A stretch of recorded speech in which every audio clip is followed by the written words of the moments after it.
Hey everybody, how's it going? Great to have you joining us today. Really appreciate everybody that registered and taking the time out of your busy schedule.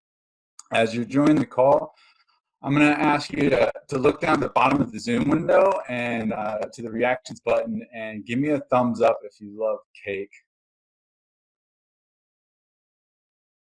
There we go. At least one person likes cake. We got two, three. Thank you, Andrew, Meg. So we recently ran this HR at the Heart event for 8 weeks. It was this live event, and there's a lot of great feedback that they wanted us to continue these live events in some form or fashion. So we felt like what we could bring to the table right now is kind of what our thoughts were for what performance management is going to look like in 2021.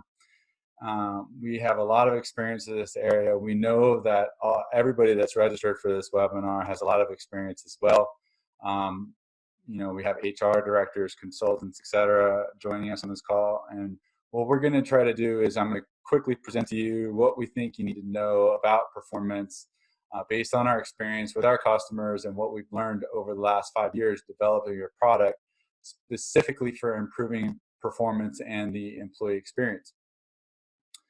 At a time like now, it's more important about trying to figure out like what's important for your organization. I don't want you to have to wade through a bunch of information. We've already done it for you. There's a lot of priorities that you have going on. So what we want to make sure is that you get some value out of this webinar. And one of the things we've noticed is that everybody is coming out with these solutions, like COVID this, COVID that, what you need to do for your remote workers, what you need to do for your dispersed teams. Well, we're not coming out with anything new and trendy about performance management. So I'm going to stop there. Like, hate to break it to you, but the reason why is because we've been saying the same thing about performance management for the last 5 years. And this is the reason why we left our jobs. We started a company called Tandem, and that was to improve performance and the employee experience. And we started building it from the perspective of the employee itself. And what I'm going to do is present to you something that's already working with a bunch of our customers, and I'm going to give you a step-by-step approach that they've already been taking to get high-performing companies and share with you some of the insights that we've learned along the way about employee experience. And focusing on the employee experience is really the only way to approach performance. And I'm going to share with you why that works. And I'm going to hopefully help you understand why there's a link between improving employee experience and return on investment. And if you have a high-performing company already, it's likely you already have a great employee experience. So we're going to continue on here. And I'm just going to share with you that this webinar is really for two different types of people.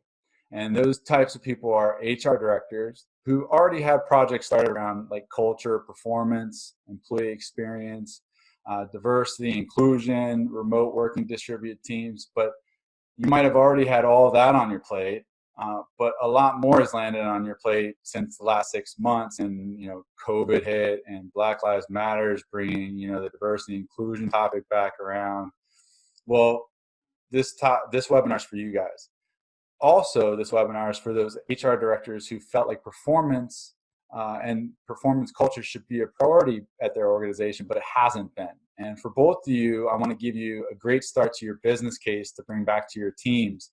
And so you can see like, what to do to reimagine performance and how we can help you. So I'm going to have my colleague Andrew help me really quick. He's going to launch a quick poll. I just want to get a quick understanding of where you guys are at within your organization, how your company does performance management today. So Andrew, can you pop that up there? Just give you a few seconds. Vote just any of those. If you do one, all, none. So you got one that's already doing some continuous performance management. One does 360 feedback. Somebody that still does annual performance review. That's great. Andrew, okay. We're going to stop that right now. I'm going to share the results. And so we have quite a few people that already are doing some form of continuous performance management today, and that's great. But we figured out a new way to do this. And so my goal is to show you that the only way to improve performance in your organization is to really focus on the employee experience. And the one way to accomplish that is to use a solution that people actually love to use and that's completely independent and trusted by your employees. And I'm going to show you why that is. So who am I? So it's kind of hard for me to talk about sometimes because I was in the military for close to 10 years, and early in my career there was a tragic accident where one of my direct reports lost their lives.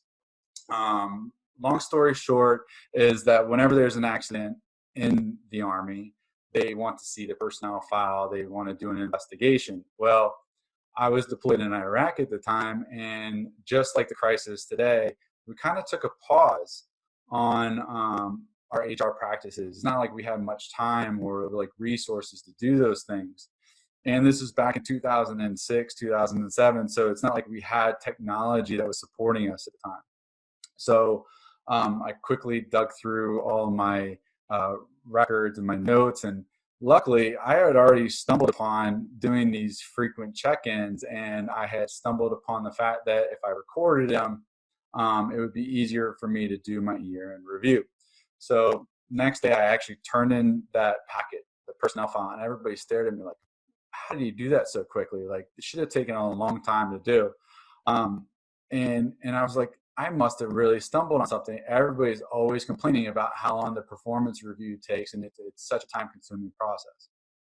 So that really piqued my interest in HR, and one of the reasons why I decided to go and study HR development, got my master's in it, and during that time I was also working at organizations such as Legg Mason and New York Life, and we were really focused on building HR talent and learning organizations from the ground up, because at the time when I got out, 2008 crisis, and HR budgets got slashed, and we needed to like really build our functions from the ground up, and that includes looking at talent and performance in a whole new way.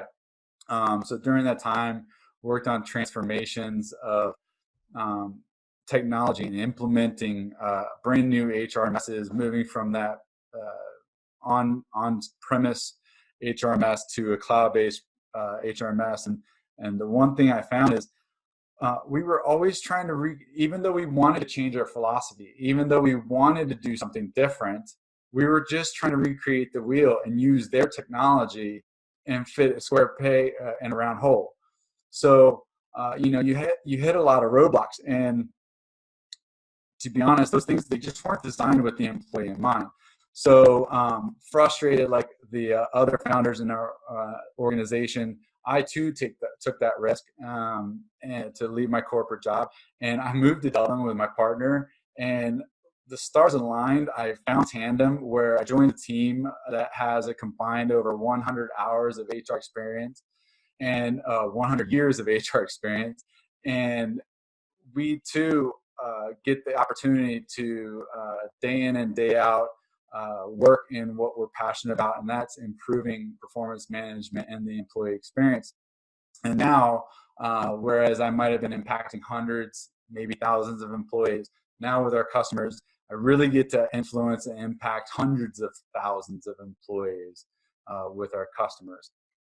So that's a little bit about me. And what I want to do now is help you talk about the business case. And one of the things with this is people are the company's greatest assets, but it's hard for HRDs to often get investment in their people. So I find that it's really easy to get budget dollars when you start framing it in what the executive committee cares about, and that's dollars and cents. And this CEB, now Gartner study, talked about how an average manager spends 210 hours or 5 weeks doing appraisals each year. The quote you can see, lost productivity that Gallup estimated at 2 to 30 million annually. There's also a McKinsey study talking about 57 publicly traded companies outperform their peers based on feedback practices for, based on return on assets, return on equity, return on investment. So once you start framing it in a mind like this to your budget owners and to your executive stakeholders and executive committee, they start changing their mind about a few things. And obviously we've all seen the headlines about moving towards continuous performance management. So here, that's a little bit about the business case. So let's talk about the shift to agile. And some of you have already started doing continuous performance management. I'm not going to rehash all the things that go into that, but we all realize that a single annual performance review, it's just not going to cut it anymore in our fast-paced business environment. The old system of defined moments of feedback, a focus on compensation, and top-down formal reviews just doesn't work. So what does work is we need to have short-term goals. I mean, your goals probably changed overnight when COVID hit. It was no longer focused on your talent strategy in 2020 or 2021. It was, how do we get people working remotely and onboarded within a week and to be able to continue functioning? So having the ability to shift focus and look at your short-term goals and understand what you have to do is really important.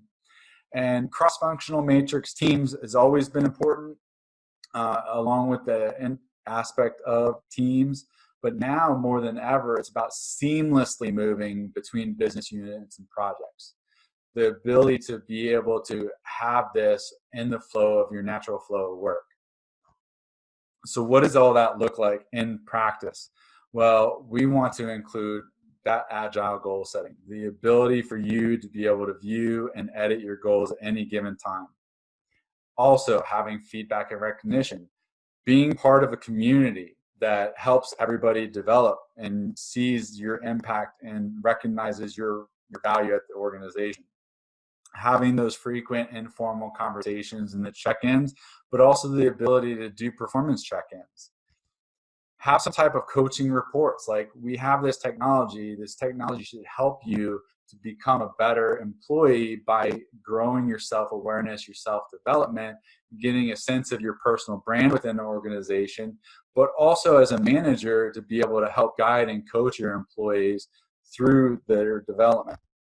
And then, of course, you also have the ability to do 360s at any given time within the year, doing pulse surveys. So that way you can do things from like organizational health surveys, resilience surveys right now with the COVID, having the ability to not like take a month out of the year to do 360s, but just staggering 360s or launching them at any given time that you want, so that you get that you can get that self-awareness. And of course, also having some insightful analytics to be able to actually find out pockets in your organization where you need to, what pockets in the organization actually needs your attention, and what kind of interventions that you can do to improve the performance in those business units or those geographic locations. So I know I thrown a lot at you. We're going to talk about now as those key steps to reimagining the performance. And this is what I found through all my experience at those corporate organizations, and then now helping our customers. And that is, you have to be really honest about your current state. You can't just sugarcoat what it is. What is it that you actually like about your current state? What needs to be changed? And then design that future state. Like, what actually is going to drive performance? What would you like it to look like? You have to know what it looks like and have an idea in the mind, so that way you can start doing research and then put your business case together. So that way when you build your business case, you can get the budget approval and have this a project for your organization. Speaking of being a project, like, I know right now, especially with the current crisis, like, we're gonna be short on resources, and a lot of times you're doing projects on the side of your desk. So really being careful and considering who should be part of that project. Making sure you have your leaders on board, you have IT, you have communications people, you have a good project manager, and you can really start this project off on the right foot. And with that, you really need to consider the change management and what change management approach works for your organization. It's really important to have that communication, really important to have that ongoing training support. And I would say more than anything, and I leave this last, is having perseverance, because in the end, change doesn't happen overnight. There was a good good conversation I had the other day with somebody that said, COVID did the structural change overnight. It changed the way we worked fundamentally. But like a good friend of ours that appeared on the HR at the Heart series said, is what is it about that structural change that you want to bottle the good? So when you bottle the good, do you want to continue having a remote workforce and change the way you work altogether? Like some of the organizations like Twitter and Facebook and those that are announced that they're going to go 100% remote and not make employees go back to the office? Or is your organization going to be one of those ones that's going to pull it back the reins and get them back in the office as soon as possible? So structural change can happen very quickly. It's the actual transformational organizational change. Is that going to last? So if you want to create that performance and reimagine performance, perseverance is going to be crucial. And here's the evidence. Like Willis Towers Watson here, it shows that all the companies listed on the S&P and the Dow Jones Index, and their group of high-performing companies. And you can see all the way on the right in 2017, the purple bar chart, and you can clearly see that companies that invest in employee experience are far outperforming those on the Dow Jones and S&P on a huge scale.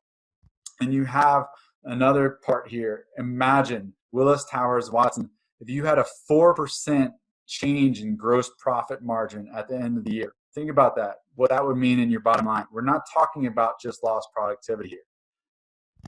So with all that, where we start at Tandem, continuous performance management, starts with feedback, brings in your coaching report, allows you to gain insight in your organization, allows you to have agile goals so that way you can shift based upon the priorities, keep having check-ins with your manager, have some performance check-ins so you know how you're performing, focus on your development, and that's what we call the coaching and performance loop. So we have this way of doing it. We take our customers through it. It works. We have evidence to support you. I'd like you to get in touch with me to talk about it. We can talk about where you're at right now, where you'd like to be in the future. That's me, Seth at artandem.com. Really simple and easy to do. But I really appreciate your time. So we have about 10 to 12 minutes left, and I'd like to open it up to questions and start a dialogue. Andrew, do we have anybody? Yeah, absolutely, Seth. We did have a question from Connie, and it was a great question actually, because one of the things that she mentioned was that the moments you're talking about are very much focused on that the HR moments that matter. That, a lot of us tend to look at things from our own perspective, and when we talk about moments that matter, are we talking about moments that matter for HR, or are we talking about the moments that are outside of HR for employees, such as strategy changes and those impacts? So how would you address that in terms of the stuff you've talked about? Yeah, so that's a good question. So I think that anytime we talk about moments that matter, it's moments that matter in the employee experience. So as things happen, as the strategy of the organization change, I mean, like the furloughs that are going on, we're really, organizations are concerned about a lot of things right now. It's improving performance, but making sure they stay open so that way they have the ability to continue to employ people. The strategies are changing. Look at all those organizations that move from, high-end designer fashion to doing hand sanitizer right now, so that way they could help in this time of need. So being able to give feedback, do these frequent informal check-ins in moments that matter, is doing it in real time, so that way you don't lose sight of the actual value. So like if my memory changes within like a couple days of the actual change, so if I don't know what you're talking about at the time, then my memory is going to be a bit hazy.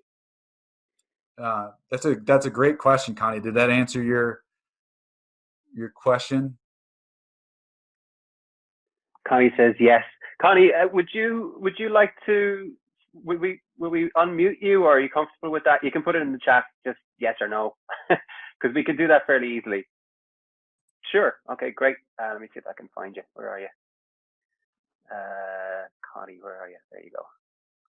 is it the C? No, that's Chris. Hi, Chris. Haven't seen you since Birmingham. That's probably the last HRD conference we'll be at in a while. I think Connie's been unmuted there. Connie, what prompted your question? Yes, hi, it's me. Sorry. Yeah, the question is, we are working on different strategies within HR as well, and what I realize when you work with HR and with a team is every time the focus is more on HR processes and HR related topics, but not on the customer. And for me, the customers are the employees. And a lot of times these kind of things get forgotten and people start, oh, how is this process? It's just about performance management. It's about feedback. It's about onboarding, recruitment, etc. All these initiatives, which are key, of course, they are part of the employee journey, part of the employee experience, but also what is happening within the organization, what is happening in changes of management and changes of strategy, but also happening to me, from a personal perspective. Do I become a parent? Do I become a single parent? Do things like that? There's so many aspects in there, but you usually only focus on these parts, and this is something I try to also influence from on the HR part perspective as well. Don't just focus on HR processes, but also focus on what is key and important for an employee experience outside of HR. And that's what triggered my question there. Yeah, I mean, I think that's really important. Like, we have to understand that it's not just about work-life balance anymore, because it's going to continue to go. Like, sometimes it's more about work, sometimes it's more about life. But we have to understand as organizations, HR employees, that like our families matter. Like, at the end of the day, like, yes, we have a work family type thing, but in the end, like, they are not your family. And so like your job will be there. We need to support our employees no matter what through this. So I think that putting yourself in the frame of the customer with performance management, especially, the more frequent you have those meaningful conversations, the better you get to know how you can serve your employee and what makes them tick. So, we talk about like the connections and how do you break the connections between performance and talent management and compensation, and should they be, disconnected or what? But if you truly know how to value, like what your employee values, what makes them tick, that will increase their performance. Like, I can't count on, my two hands. Like, I need to take off my shoes and socks to be like, and even more than that, the amount of talent managements I was doing back in the day. And there's these managers that would make decisions based on what they thought would be the best interest for their employees without ever having a conversation with the employee. So, I think from putting that employee at the heart, whether it's the manager having that conversation with the employee, but getting to know them, getting to know how to serve them best, and having it light processes around it and being able to enable it. Like, do you know how much, like, the trust level there, and that's why we say break away from those traditional HRMS systems, because instantly when an employee sees, oh, you want me to put feedback in the system, oh, it's tied to my compensation. Oh, it's tied to my performance, my year-end bonus and everything else like that. But if you remove that and you have a completely independent system like we have, and then you're able to, like, we still connect. Again, we still need to get your org chart data and everything else like that. But people start trusting it when you make it clear that it's not connected to your compensation, that it's about developing, it's about your impact. It's not about that stuff. I agree at some stage, but the biggest challenge is, moving away and having these kind of conversations. As long as you're still related to performance, pay for performance, so the bonus is still linked to these kind of conversations, people always get suspicious. People always, so, rating. We face the same issue. It's the first year, and we work with you. It's the first year that we're going rating less and rating free for the whole company. But now the suspicious situation we have at the moment is people are worried, how do you actually guarantee that at the end of the year I get the bonus I deserve without any number? So we have these conversations, and how can I make sure the quality of the conversation with my line manager is the same quality my peer has and other peers have, so that they can evaluate me the best way and rate me at the end of the year without rating me. And this is the biggest challenge we are facing at the moment. And I want to tell you that that's why I include perseverance at the end of that roadmap, because that change doesn't happen overnight. Mm-hmm. The employees need to trust you that Mm-hmm. they're going to be taken care of, and that you have the hierarchy of needs and all those other things, but like they need to believe it. Like when I would do like implementations and we changed from one system to the other, it was like I'd get all these questions and the employees like, well, how do I know that's really anonymous? And how do I know that's really confidential? And how do I, and you're like, let me guide you through this so you can see how it is. And once they do and they see it, now it's like, but every employee is different, so they're going to have a different need. So you just continue as HR, we serve the organization, and we kind of shepherd the organization through these changes. And so we have the ability to make real impact, but we have to make believers out of them. And we have one question, Seth, from TJ Byrne that's quite relevant here is, have you noticed any significant changes or on the frequency of activity on the system, on the Tandem system over the course of the last few months? Or even in experience around the customers that we work with, have management practices responded to the COVID-19 crisis from what you're seeing? Yeah, so it's really fascinating. So there was and thank you, Connie. Thank you, Connie, for your comment. Thank you, Connie. Like TJ, and thank you as well. So there was a blip. Obviously, there was a blip. Like it went down, but that was because we knew it was happening. All these HR departments were scrambling to figure out what to do and how to get these people online. We actually had a customer on board during this whole thing, and they have gotten to the point where almost like 80% of people have logged in the last 12 weeks, and to get to 80% is like unheard of in this period of time. And they're at a point where, like, even though 80% have logged in, like 60% of them have actually sent or requested feedback on the system. So despite all of the things going on in their lives, they're actually having the courage to go on there and see what they can do by what their impact is. And there were some real disbelievers, because they're like, I'm not there. It's like traditional cultures that sit there and say, well, I'm not in the office. How do you see my impact? I'm like, just because you don't see them physically in the office in a meeting doesn't mean that they're, you can't notice the way they behave on Zoom calls or Teams or Skype or whatever you use. Like, you can still see the impact of their work day to day. So you can still have the ability to give feedback. Like, it doesn't just have to stop because you're not in the office anymore and you're not witnessing it in person. I suppose it speaks to that kind of what we were seeing as well, was the fact that employees like to use an interface that actually works for them. And so if they're distributed or not, it doesn't make a huge difference. But there was one last question we want to squeeze in, Seth, from the point of view of Laura. Laura says that she believes at times that there's an overemphasis on processes to assess performance versus time spent on articulating org goals and supporting leaders to translate them to individual goals. So can you give her perspective on that in terms of how performance is managed?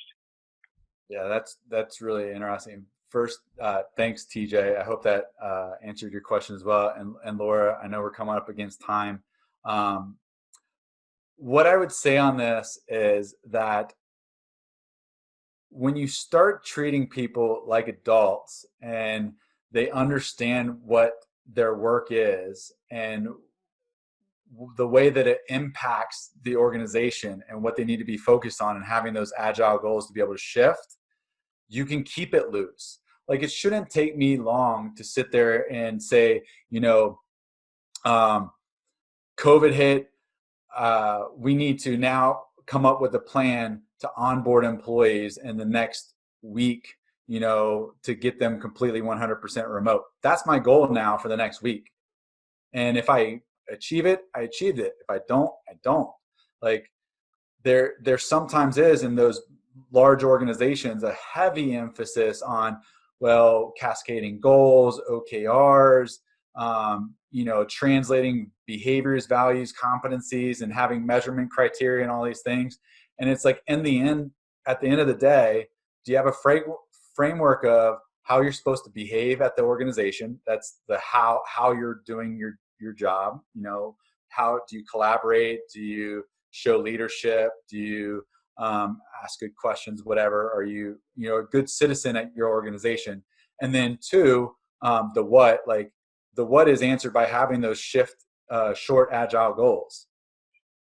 And I wouldn't be doing Tandem a service if I didn't already add as well that we do tag behaviors, goals, values, and everything else associated with anyone's activity. So it kind of takes the process out of it a bit, I think, on the Tandem platform anyway.